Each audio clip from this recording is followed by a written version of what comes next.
some far-flung capital to talk through the strategy and specifically highlighting the increasing centrality of the tech community's role in the United States' role in the world. So the strategy is a comprehensive outlook and in my opinion, more importantly, an affirmative plan in an era of increasing geopolitical competition and dizzying rapid technological change. It includes guiding principles in 4 areas of action with a combined 23 lines of efforts, all centered around this idea of digital solidarity, which we'll get into. This is a concept that is near and dear to the Atlantic Council's mission of shaping the global future together. I have to say that. I wake up in the morning and I say that every single day. The work of the Atlantic Council's technology programs, including the Cyberstatecraft Initiative, the Democracy and Tech Initiative, the Digital Forensic Research Lab, the Geotech Center, and a newly formed capacity building initiative, is deeply aligned with almost every element of this strategy. And so we've been really looking forward to this document for a long time. And I think importantly, an essential part of this is the workforce that's actually behind it, as well as how the Department of State and the rest of the interagency kind of organizes around this strategy. And by way of background, in 2021, Secretary Blinken announced the creation of a new Bureau of Cyberspace and Digital Policy, led by the first ever U.S. Ambassador at Large for a number of different things, but specifically technology, who you'll hear from shortly. This brought together the parts of America's foreign policy apparatus that was working on cyber, digital economy, digital freedom policy, all into one entity capable of drawing on all elements of U.S. power and working across the U.S. government and capable of implementing such a now ambitious strategy. And so today we're joined by Ambassador Nathan Fick, Ambassador at Large for Cyberspace and Digital Policy at the Department of State, Jen Easterly, Director of the Cybersecurity and Infrastructure Security Agency at the Department of Homeland Security, and Alan Davidson, Assistant Secretary of Commerce for Communications and Information, and importantly, Administrator for the National Telecommunications and Information Administration, which I live in Washington, D.C., and saying the full title every single time is hard for us, so I'm going to say NTIA from here on out. So thank you very much for our distinguished panelists for your time today, and thank you all who have joined in person and online. Housekeeping, if you have any questions, feel free to ask them at ac.org, askac.org, and very excited to get into this. So first and foremost, first ever strategy.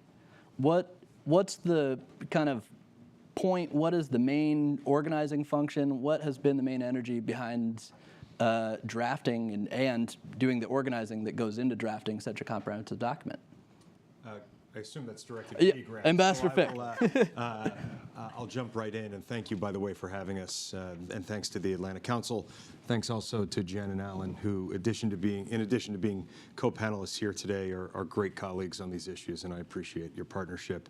And just to be clear, the fact that the 3 of us are here in part should signal that this is the United States international cyberspace and digital policy strategy, not merely the Department of State's strategy. The tasker for drafting the strategy came last year in the NTIA, and it had been over a decade since the U.S. produced an international strategy in this domain. Obviously, some things have changed in the tech landscape and the geopolitical landscape in the intervening 10 years, 12 years.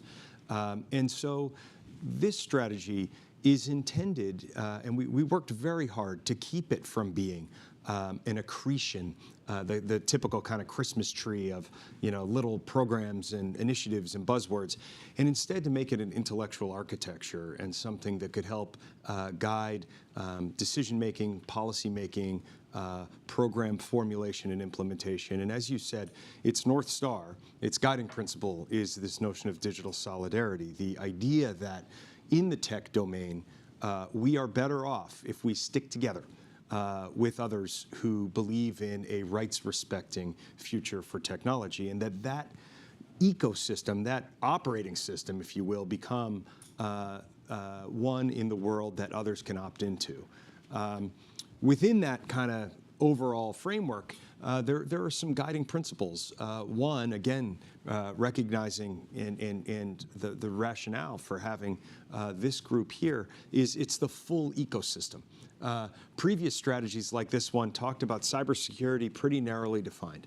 And this strategy tries to make clear that you really can't talk about cybersecurity without also talking about the policy related to undersea cables and satellites and data centers and wireless networks, the influence of critical and emerging technologies like quantum computing and artificial intelligence.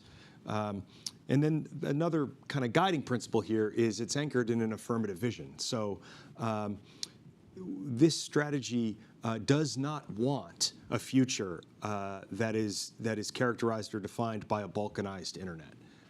And if that's the future that we are moving towards, it is incumbent upon us to offer a positive, affirmative, inclusive vision that as many people in the world can opt into.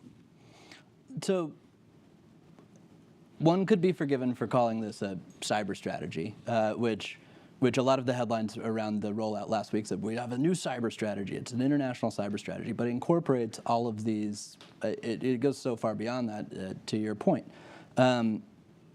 I'll turn to Jen for a question on the actual cyber element of it, which is it's an international strategy, and you work at the Department of Homeland Security. And so how do you see CISA's role in an international strategy, especially on specifically critical infrastructure and cybersecurity, but kind of beyond that? And how are you playing into the strategy? How's that going for you? Yeah. Well, thanks for having me here, and congratulations to Nate for the rollout of the strategy, and in particular for getting your secretary and Matthew Broderick at the rollout, who stars in two of my very favorite hacker movies, not just war games, but Ferris Bueller's Day Off. So, of course, we're part of the Department of Homeland Security, but cyber knows no boundaries. And so everything we do as a partnership agency is by, with, and through partners, whether that's through industry, through state and local partners, through academia, through the research community, but very importantly, through our international partners. And that's why having us here on this stage, because we all have a role in defending and protecting cyberspace, which is inherently global and international. And that's why I was really glad to be able to be here. You know, even more sort of to the point about critical infrastructure, before I was the CISA director, I was at Morgan Stanley. And you think about just the interconnectivity, the interdependence, and the vulnerabilities to our critical infrastructure, which also is very global. So Morgan Stanley, a U.S. financial institution in 41 countries. I was the head of our Resilience Center, which had 8 locations around the world. And so as a private sector company, we had to be able to work with partners all around the world, including governments, including regulators. And it just shows that at the end of the day, for critical infrastructure, the international component is absolutely foundational. Even at RSA, while Nate was rolling out the international cyber and digital strategy, I was meeting with our Israeli counterpart, our Australian counterpart, our South Korean. I'm meeting with Canadians tonight and Ukrainians tomorrow. So, you know, because we have to operate together with the visibility of each of the different partners around the world who see cyberspace from their own perspective, we have to come together to connect the dots across the world so that we can understand that risk broadly and then drive down that risk to like-minded nations. So international partnerships are foundational to everything we do as America's Cyber Defense Agency. And I'll turn to Alan. How does NTIA play in, and specifically on both the industrial policy side, but also the multi-stakeholder element of internet governance? Where does NTIA play into an international strategy? Well, first of all, let me say thank you for having me as well, and congratulations to Nate and to the whole team at State for really quarterbacking a very strong articulation of strategy for us as a federal government in approaching cyberspace and the digital world generally.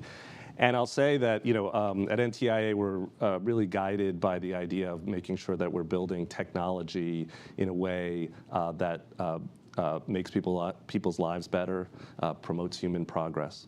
And so much of what we do, almost everything that we do in the policy space, is touched on in this strategy. And I think, especially thinking about that sort of full stack approach to the issues in front of us, whether it's how do we build a broadband infrastructure here at home and around the world? How do we make sure that we're doing good internet governance? How do we think about issues like privacy or AI policy? How do we think about governance principles generally for these technologies? And all of that is work that we're doing at NTIA, and I think is informed by and needs to inform our international and global strategy as well. I'll say also, I think, an effective international policy needs to start with a solid approach to domestic issues. And we have really worked, and this administration is really working to make sure that we have a solid foundation here at home on these issues. So, for example, NTIA is in the process of administering $50 billion worth of funding to make sure that we finally bridge the digital divide in this country and make sure that everybody who doesn't have an internet connection can get one by the end of this decade. The work we're doing there is going to make our country more resilient, but it also informs how we think about internet deployment around the world, how we can help other countries as they're thinking about the internet as a tool for development and deployment. So issues like that, issues like how do we make sure that we're investing in the multi-stakeholder model, investing in good models of internet governance globally, are all part of how our approach domestically has to fit in again with our approach globally. We're working in both spaces, and it's great to have a strategy that articulates a good vision for us going forward. So the two of the common threads that I picked up throughout the strategy are this concept of making sure that we have an affirmative vision and that a strategy isn't just an articulation of a long list of things that we stand against as a country, especially when it comes to tech policy, and not tech policy as one thing, but tech policy as something that increasingly touches on everything, as well as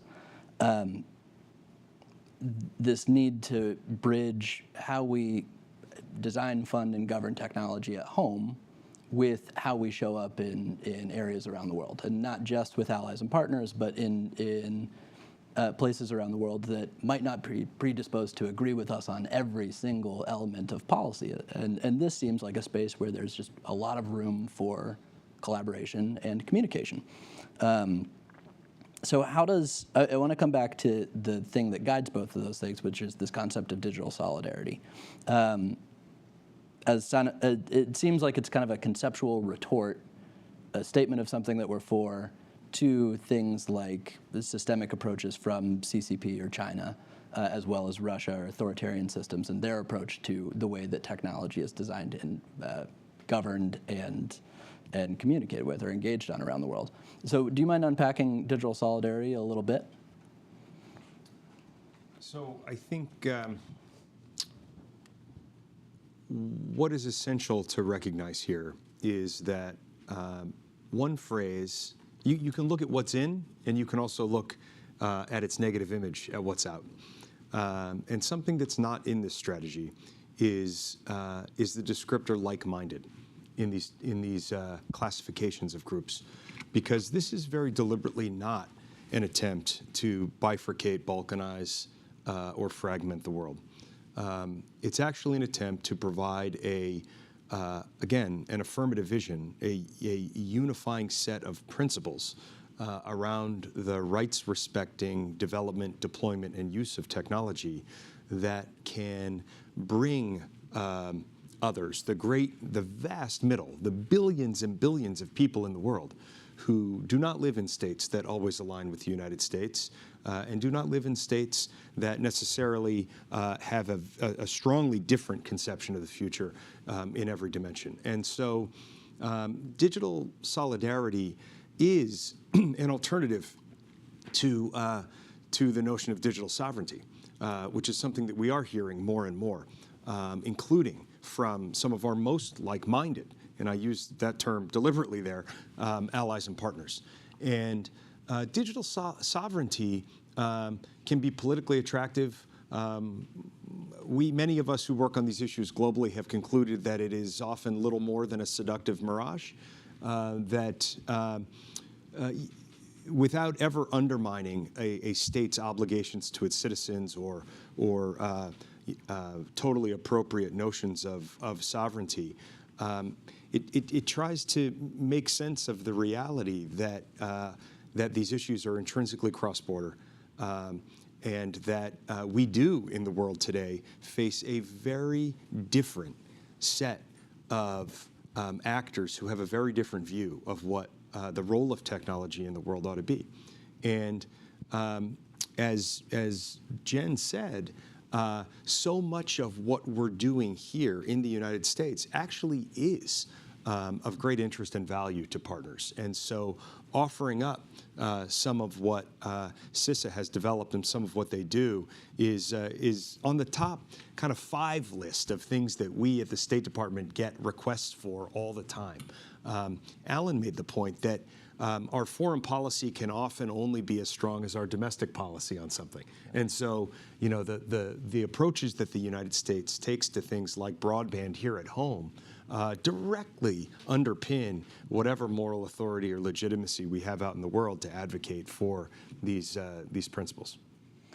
So there's one component that CISA leads on, which is this new pledge on secure by design, which we are big nerds on here at the Atlantic Council.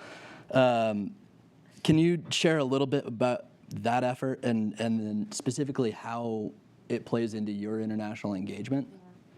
I appreciate you self-identifying as a nerd, Graham. I don't think you needed to self-identify, but I've known Graham for many years. So yeah, we are super excited about that. Let me just make one point to what Nate said. Nate and I recently traveled to Ukraine together. And one of the great things about taking that trip together, going into Ukraine and then our meetings afterward in Poland, was just the optic of the top cyber technology diplomat and the head of the Cyber Defense Agency together leveraging multiple instruments of national power in a way that really messaged our full support for information sharing, for collaboration, for capacity building. It's a really powerful symbol, which frankly, you wind the clock back just 5 years ago, there was no Bureau of Cyberspace and Digital Policy. There was no CISA. And so some of the advancements that have been made, I do think are fundamentally helping to bring greater security and resilience to cyberspace. One of the big things that we've been focused on at CISA over the past year is this idea of secure by design, which is also a very international concept, going to the first principle of a resilient ecosystem. And it really is a tremendous effort that is a tough one, frankly. I like to call it the secure by design revolution, because what we're trying to do, as folks here know, is to make up for decades and decades of technology being built with prioritization on speed to market and features, but not security prioritized. You go back to the days when the internet was first invented, and some of the folks who were involved in inventing, the pioneers, Vint Cerf himself said security was never in our minds at that point in time. And so what we're trying to do with security by design is to put security at the very top of priorities among technology manufacturers and software producers to ensure that the products that we use every single day, that underpin the critical infrastructure we rely upon every day, are foremost safe and secure. And so at RSA, we were really excited to have 68 of the world's leading software producers and technology manufacturers sign on to this pledge that says they commit to these 7 key areas of building security into their products. Now, one might skeptically say, well, that's just a pledge, right? But the beauty to me of this is rooted in our principle at CISA of radical transparency, which is having the pledge out there, having the specific things that the companies are committing to, as well as the evidence that shows they have effectively implemented these 7 areas. And we're going to work with a third party, maybe you all are interested in it, to sort of lay out what does 1 year down the road look like. And I think it's just really important that we all recognize that this is absolutely a global endeavor. And in fact, when we put out some of our principles on security by design, we were really proud to join arms with our international partners. Including when we put out the second version of it, I think 13 of our international partners that we launched at the Singapore Cyber Week. So to me, making sure that the technology we rely upon is as safe and secure as possible is truly the only way to catalyze a sustainable and scalable approach to a cyber secure ecosystem around the globe. Well, and this is the secure by design issue is an interesting issue because it's a hinge. It's a critical point of the national cyber strategy, and it's now a critical point of this international strategy that bridges together a bunch of different things. And importantly, it includes a number of international government partners, but the industry partners are not just U.S. companies, which is a reflection of how this space is growing. This year is a global election year. We're not going to have more elections until at least 2048, which for election workers around the country and around the world is probably a blessing. But it is also this kind of underreported year of global internet governance. There are 3 different processes like the Global Digital Compact that are all in this multi-stakeholder system that keeps the internet open, global, free, interoperable.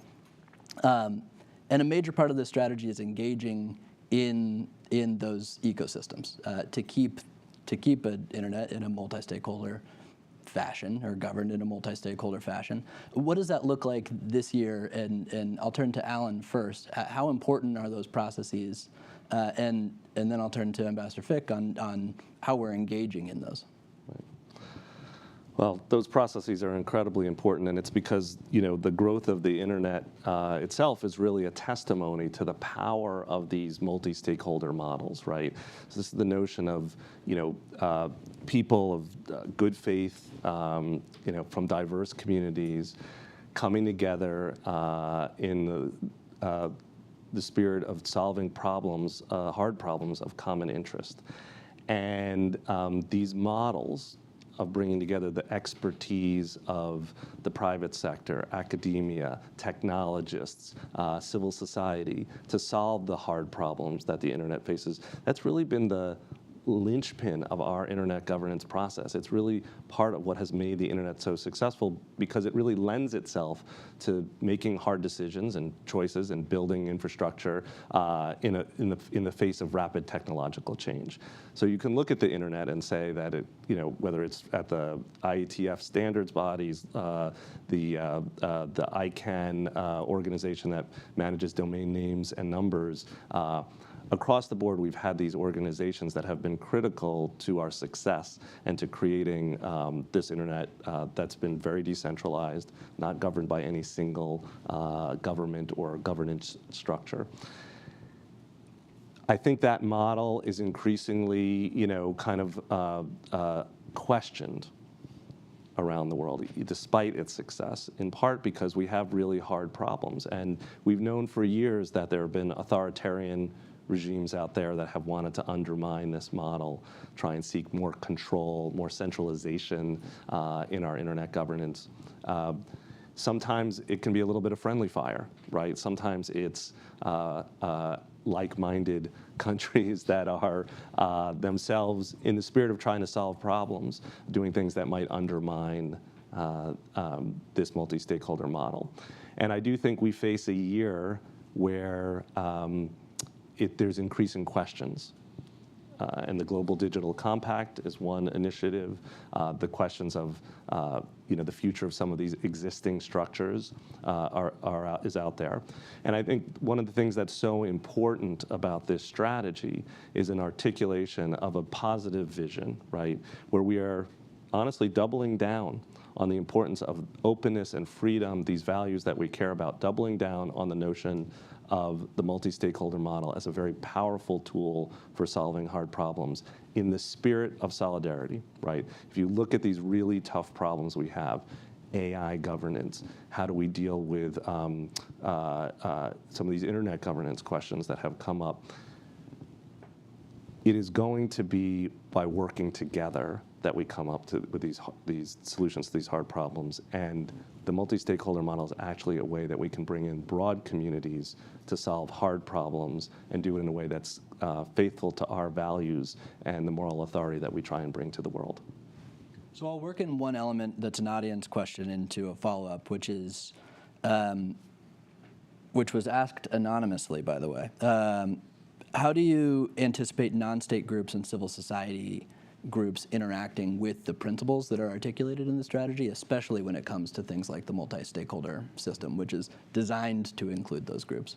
Where can they provide value? Where are they great partners in much of these efforts? How do you see that working? So let me start broad and then get very specific on a specific example of how these processes unfold and get to that amendment to the earlier question.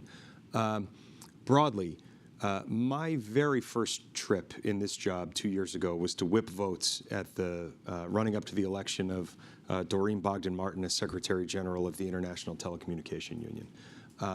So my, again, first mission in this role was in a multilateral and indeed multi-stakeholder forum focused on governance issues of technology.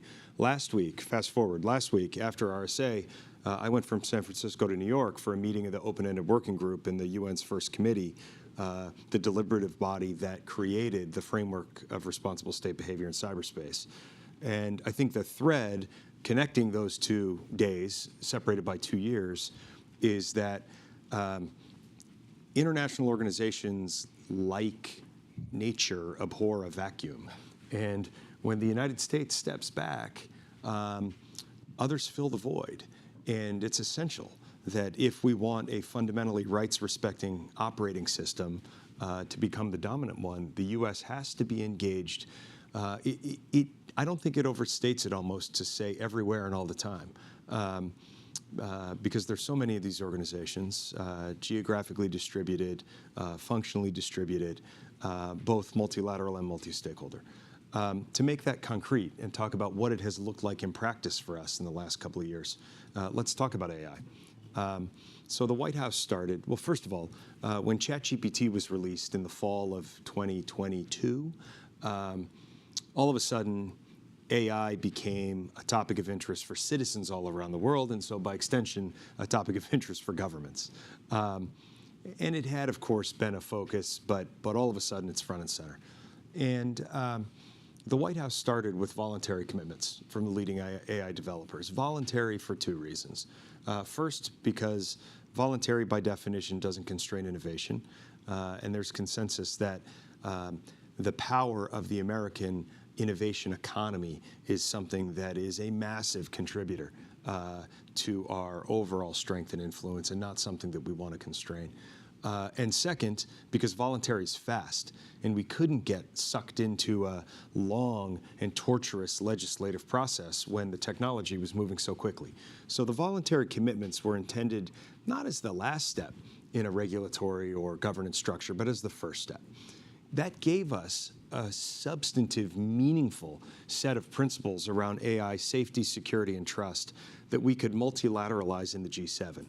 And that became the centerpiece of the International Code of Conduct for AI Developers in the G7. That was important. It was necessary even, but it was insufficient. Because what about the G186 or what the others? G20, G77, G1. Right, and it goes up to probably 186. So we have engaged hard at the UN in order to ensure that there's a very broad-based discussion in the world about applications of AI to things like the UN Sustainable Development Goals, using AI to alter the trajectory of some of these metrics around things that everybody cares about, like climate modeling and agricultural productivity or medical diagnostics. The US tabled in 123 countries, including China, co-sponsored a resolution that was adopted by consensus in the UN on AI safety and governance and capacity building. And so we've tried very hard to engage across the whole spectrum of international organizations, multilateral and multi-stakeholder, on AI, just to name one example. On the multi-stakeholder side specifically, Graham, I mean, it's meaningful that we're sitting here because the Atlanta Council administers the AI Connect program, which is a terrific program to help ensure that representatives from low and middle income countries are meaningfully engaged in discussions around AI governance in the world. So there are a lot of vectors here, but there's plenty of work to do, and I think a lot of ways for people in businesses, people in civil society organizations, people in academia to engage directly in the process. Maybe I could just chime in to also say, I think it's such a great example because it gets to, I mean, it's very clear that if we're going, we want responsible AI innovation, right? We're only going to get there if we deal in a clear-eyed way with the risks that it poses. To get there, we also know we're going to need input from the private sector. We're going to need civil society at the table, leading academics. And I think we're trying to create those structures. And those initial forays, as Nate said, were really designed to bring in the best thinking of the private sector before we move too quickly into this space. I think it's also a good example of the fact that it's a much more sophisticated conversation now than we had 10 or 20 years ago in the early days of the internet, in the early days of social media. We're thinking about a wide range of tools, right? We're thinking about tools, some of them are multilateral, some of them are voluntary commitments, some of them are thinking about how we build structures that are truly multi-stakeholder and bring in the broad community of expertise that we need. I'll just say, you know, I think if you compare us to previous generations of governance around new technologies, we're engaging earlier with a greater sense of urgency and bringing a broader set of tools in that spirit of digital solidarity that we're going to need globally. Well, and the AI conversation's an interesting one. To your point on AI Connect, the organizing premise of that program is to engage with especially policymakers in global majority, global south, based on not what the U.S. stance is, to say here's what a position of one country is, but based on OECD principles, so that it's a two-way conversation and there's two-way learning that leads to a multi-stakeholder system. And you all brought up AI, so I will ask a couple of questions on AI. The AIEO, the executive order that's comprehensive in a very, very long document to read. It's 280 some odd pages with more taskings for you all than I think we probably know in public, but has action items for all of you, especially with CISA on security elements, for commerce on a lot of industrial policy, creating a new safety institute that is working through things like what does red teaming mean with regard to generative artificial intelligence in particular, and then showing up to governance, which this year has been a year of, I think the OECD is tracking 1,000 different policy initiatives that have been popped up across 68 different countries. And so on something like AI, how does a strategy help coordinate all of these different elements that you all are working on?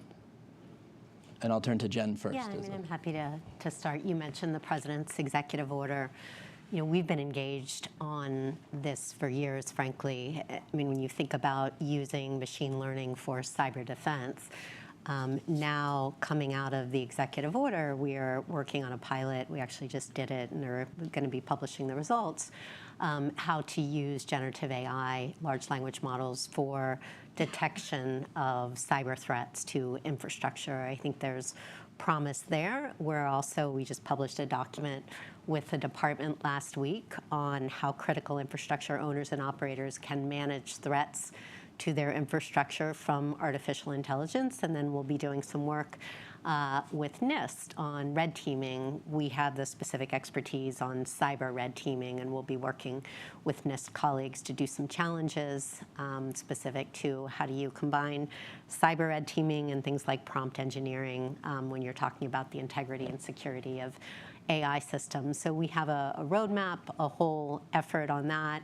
I will point to some work that we did right after the Bletchley AI Summit, working with our colleagues at the National Cybersecurity Center in the UK on secure guidelines for development of AI, which is just part and parcel of this larger secure by design effort we have going on, which is about how do you design, develop, test, deploy, and deliver technology that puts security first. And when you think about AI, which is moving faster than any technology we've seen before, that is more unpredictable and arguably more powerful, we really need to ensure that even as these capabilities are developing, that they're developing responsibly, that technology developers are innovating, but putting security as a top priority. So again, it's the design of these systems that needs to take in security at the beginning, not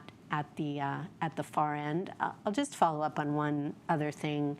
As Nate's been mentioning, the importance of working with rights-respecting nations. And in cyber, we have to deal with a lot of nations that are not rights-respecting, to include those who very blatantly go after civilian infrastructure, whether it is Russian attacks on Ukraine civilian infrastructure, whether it is Chinese cyber actors burrowing into our own critical infrastructure here at home with the intent to launch disruptive or destructive attacks in the event of a major conflict or crisis overseas. And so we do want to marshal a collective international global strategy with allies and partners who are focused on ensuring the protection of civilian populations, of civil society more broadly, but also recognize that civilian critical infrastructure should be off limits from malicious cyber attacks. And so I think it's just important to recognize the context that the strategy is being delivered in, a world, frankly, that is more complex and more dynamic from a threat environment perspective. And I think it just puts an additional emphasis on how important it is to work with our allies and partners, for us all to bring the authorities, the talents, the capabilities together, working with the private sector to really ensure the security and resilience of the cyberspace we all rely upon. So we'll go on anything else on AI, but I have one specific follow-up on that, which I'll come back to in a moment. Well, I'll just add that even just last week, the president reiterated his belief that AI is the most consequential technology of our time. And it's going to affect every corner of our economy, can do a huge amount of good for people. We want AI innovation, responsible AI innovation, to happen here at home. We want it to happen in the West. We want it to be developed responsibly. And so we will need to continue to invest. And I think part of what you saw in the executive order that the president put out in the fall is that investment that's coming in making sure that we have innovation, responsible innovation, happening here at home first and foremost. The responsible part is really important too, and that is an area where we need to put tremendous investment in. That's something that's happening also at the Commerce Department here, where my colleagues at NIST are standing up the AI Safety Institute. We've got parts of the department working on intellectual property issues, privacy issues, trade issues, export control questions. All of that is going to be part of our national approach to AI. At NTIA, we've got some specific homework assignments. We just finished up a big report on AI accountability and auditing. We're in the process of doing a big study on open model weights and this question about the openness of the most important foundational models, dual-use foundation models. So there's a lot of work to do. Again, our domestic policy and our international policy need to be married up, need to be consistent with each other, need to reinforce each other. I think that's part of the power of this strategy and the importance. And again, so like I said, math does not stop at the border. Any approaches that we take domestically to a lot of the policy issues, say like about AI openness, need to be done in concert with other countries if they're going to be effective. So again, all to the need for having a strategic approach and making sure that our approach to these domestic issues and our industrial policy approach makes sense in an international context. Do we have the international mechanisms to meet the AI moment? in your opinion, as of right now?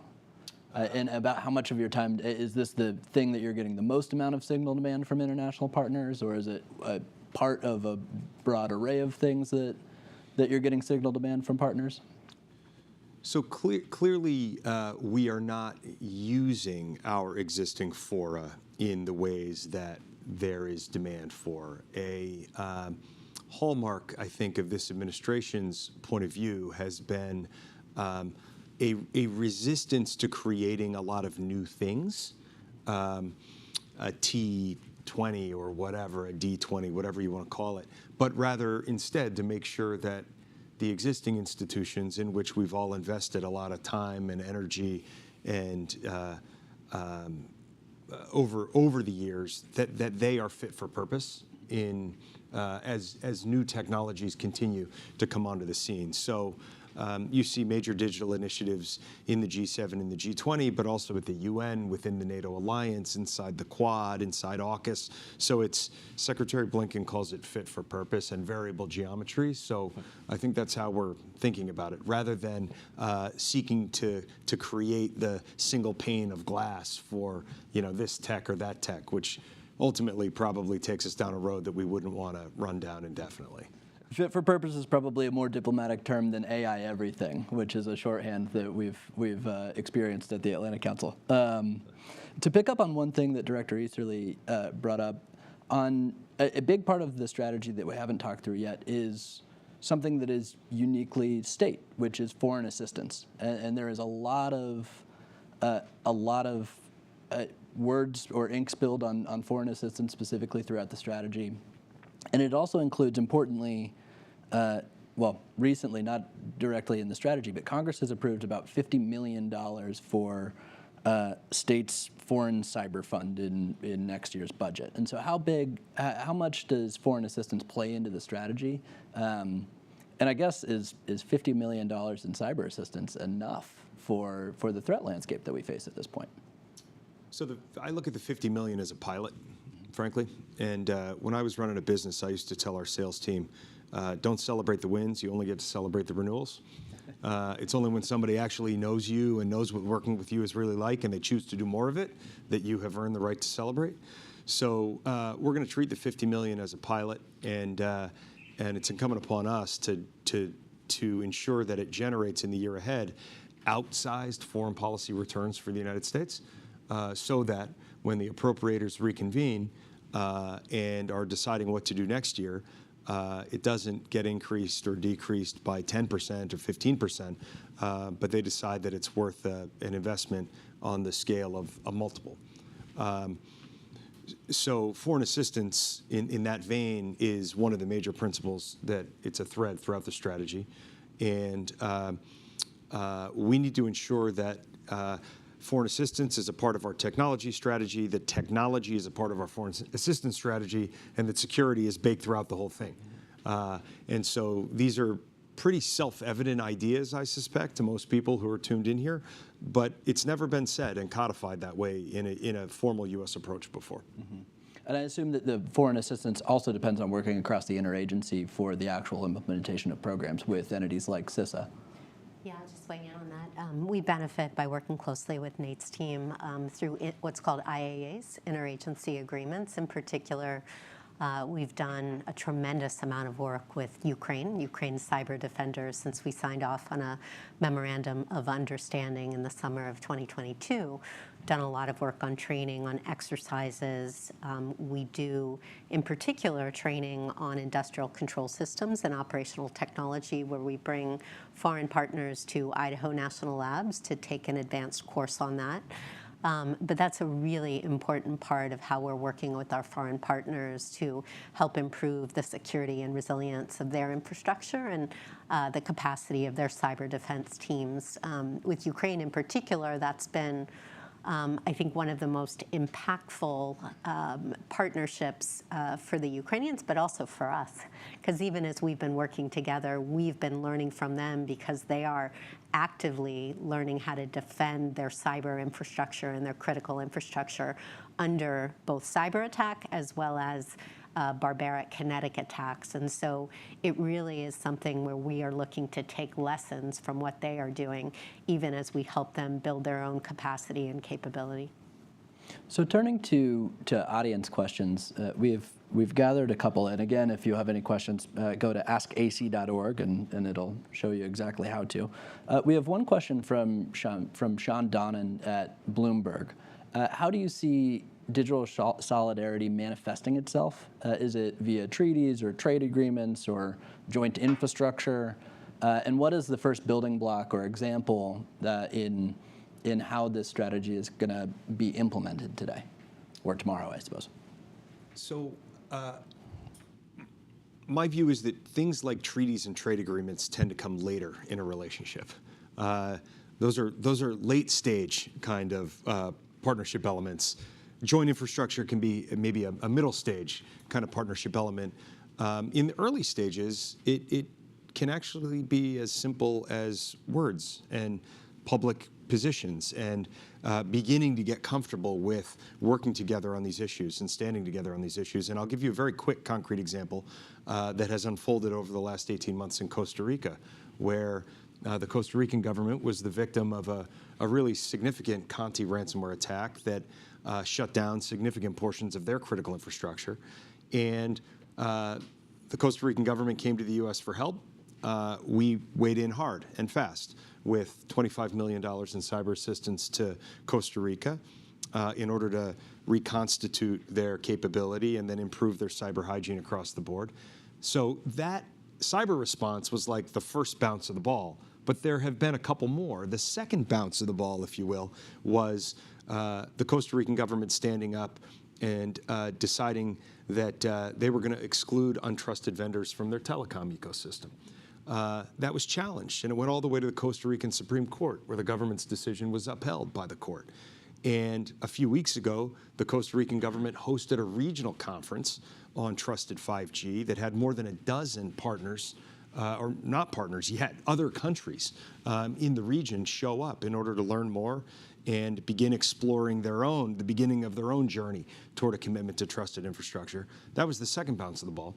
But there's still a third bounce that's unfolding, which is given the Costa Rican government's commitment to cybersecurity and their commitment now to trusted infrastructure, you see global technology companies, including Intel, but not only, interested in increasing their investment in Costa Rica as part of the realignment of microelectronic supply chains globally that's happening. So you can see the early green shoots of solidarity here, and you can imagine the different forms it could take over time.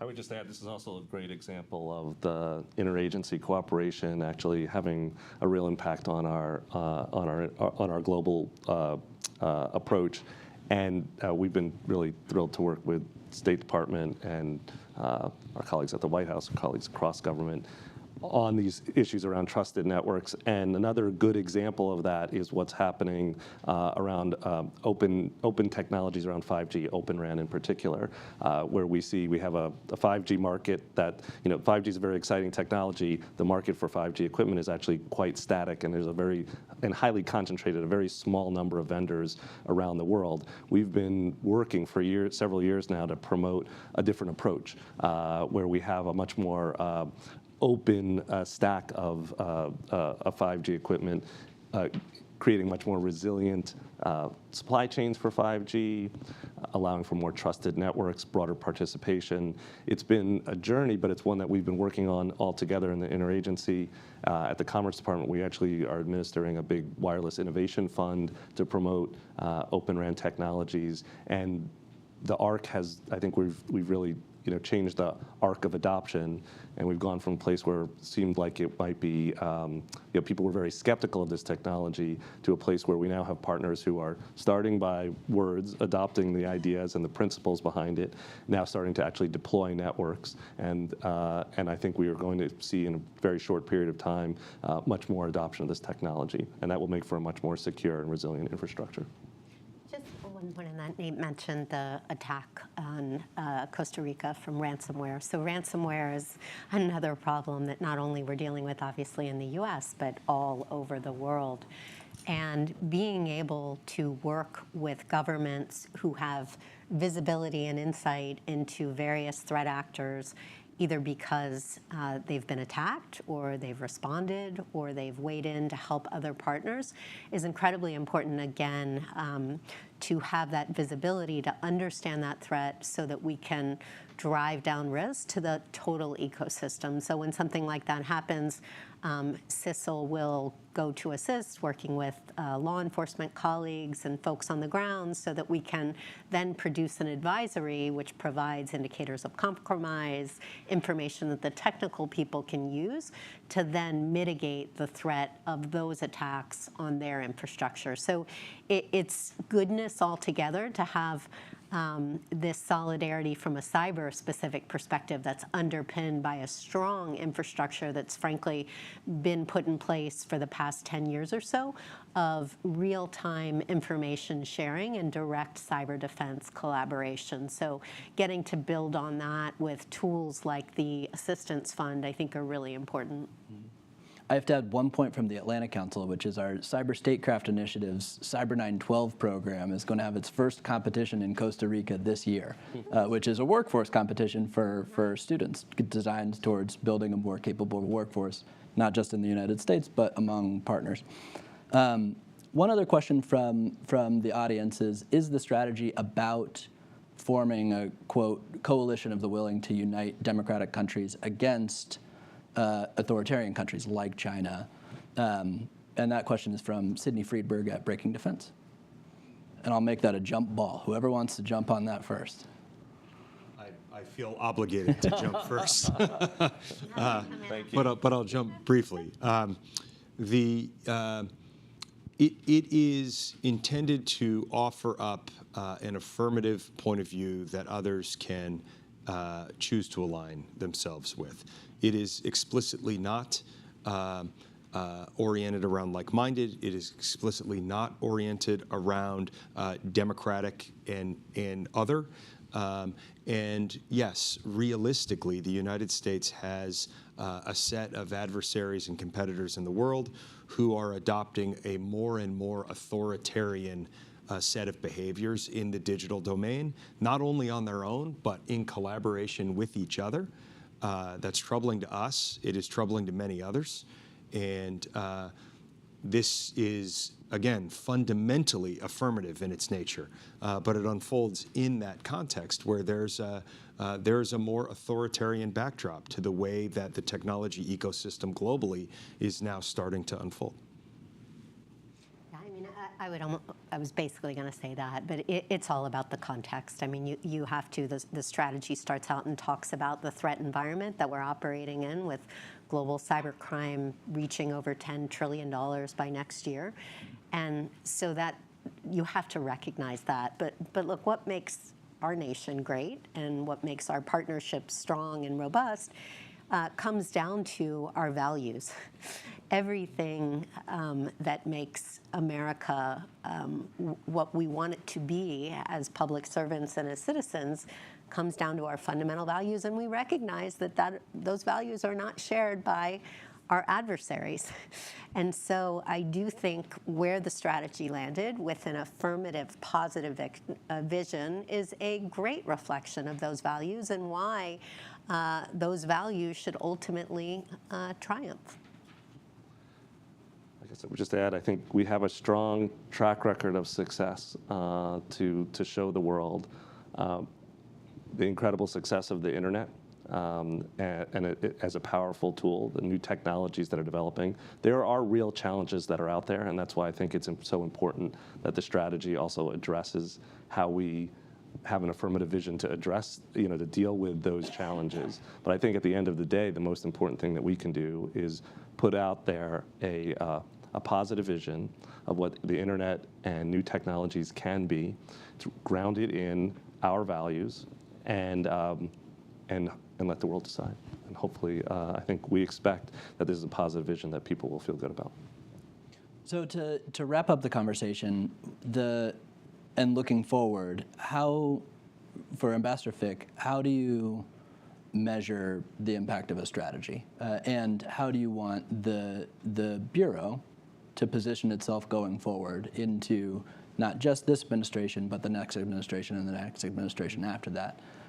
And for both of you, how would you want your successor to be interacting with this strategy going forward? So quickly, I think one of the things that I suspect we all are grateful for is that the national cybersecurity strategy has had a robust implementation plan, and it's like hitting a baseball. You publish the strategy, that's connecting with the ball, but to put it over the fence, you got to follow through, and all the follow through happens after publication day. So we have an implementation framework that is going to guide the work that we do. One realistic caveat there, of course, is that in a national strategy, you generally control the actors. In an international strategy, you don't. So it's a little bit less deterministic than a national strategy can be. But I think we'll see it unfold across all these lines of effort that are laid out in the strategy, and they're all pretty well integrated. We will continue engaging hard in multilateral fora on these issues. We will continue trying to beef up our foreign assistance in technology issues. We will continue building capacity not only out in the world, but inside our own institutions, and trying to make sure that we have tech-capable diplomats at every U.S. mission in the world, that our ambassadors, our chiefs of mission, increasingly are selected with technology integrated as one of the criteria by which they're evaluated, and that begins to bake this into our own system. I guess I'll just say, hopefully our successors are still a long time in coming. But I think you can look at this strategy as part of a long arc in our national approach to these technology and internet policy, cyberspace issues. Starting back with the original Magaziner report in the late 1990s, the internet policy principles of the early 2010s. This is in that spirit of an articulation of a positive vision for how we are going to approach the internet and new technology. And I think it's in the spirit of making sure that we are putting out, as I said, a positive vision. I think anybody who's coming in to these roles in the future will be part of that long arc of making sure that we're building technology that works for people, that's consistent with our values, and that promotes human progress. And this is very much in spirit of that arc of history.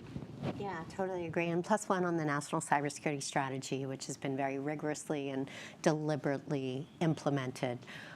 We will shortly be releasing our own cyber CISA international strategy, which is really sort of our plan that will come with specific measurements of effectiveness. We've tried to really drive CISA over the past several years to be a much more data-driven agency, because at the end of the day, our job is to lead the national effort to understand, manage, and reduce risk to the cyber and physical infrastructure that Americans rely on every hour of every day. And what really matters is our ability to reduce that risk in a measurable way. And so what I hope my successor can see a world, a global cyberspace 5 years from now, where ransomware is a shocking anomaly. And the only way that we can get there is through robust, globally driven public-private operational collaboration and a technology ecosystem that is built, tested, delivered, and deployed to be secure. And that has to be an international endeavor. And so that's hopefully what we will all see in the coming years as a result of the great work of my teammates and our teams. We'll invite you all back, and we'll check in on how it's all going here in a little while. Director Easterly, Administrator Davidson, and Ambassador Fick, of course, thank you so much for spending time with us today. Thank you so much for your work on this strategy, and thank you all for spending time with us this afternoon. We'll see you online for the next conversation when we check in on the strategy. Thanks, Ralph. Thanks.